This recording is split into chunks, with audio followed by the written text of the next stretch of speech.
Hi guys, good morning. Karong adlaw guys, kahimo ko kochinita kay na ako order guys. Mga silingan. Order siya bali 300 pesos. Muna din po karon guys. So aside na content creator to guys, monetize content creator, affiliate member po ko sa likod. Promoter pa sa Lidgood guys for almost 2 years. So, diba ako pa nang i-workout sa Lidgood guys. Okay.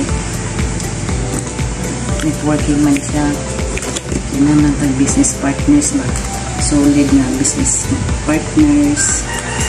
Hindi po ng opportunity ni Lidgood guys kay ang mga primary products pure siya organic nutritional supplements ba. Highest quality and lowest prices silang products guys. Natin dropshipping business. Once na-affiliate ka, then kung member ka sa club, makashop online ka sa Lidgood wholesale guys. So muna ito beneficio guys. Na-affiliate ka, maka-upload ka sa kitaan sa Lidgood guys, which is upgraded to 9 ways to earn. So kung nakakairang sa Lidgood guys, ang nakanindot, listen pag natulog ka, nakay monthly earnings. Pero dito sa Lidgood, pwede mo income weekly o monthly.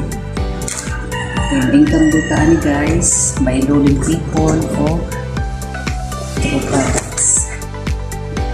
So mga siya guys, ang akong mga side hustle. Di mo po kutsinta, mga homemade na pagkaon, bariga, ngayon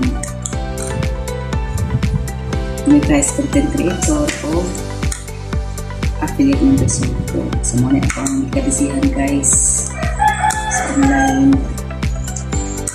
Isa pa mga content creator, monetize content creator or bisa rin monetize ni tabo na side hustle. Biligan nyo na sideline sa Lidgood like work from home mo ng commission. Basta nakatay internet connection dahil cellphone bigyan nakitan ka work from home ang Lidgood. Naragrit progress ani kung makatagtag time 30 minutes to 1 hour guys. Ang the best gid ilang products kay yung service sa product nila. Pero diri sa Lidgood kay nindot man kay dili man ka oblige na magpalit siya, magpalit sa products. Depende na nato ba kung palit sa products. Ngayon, nindot ilang products guys, makatabang na ito makikita.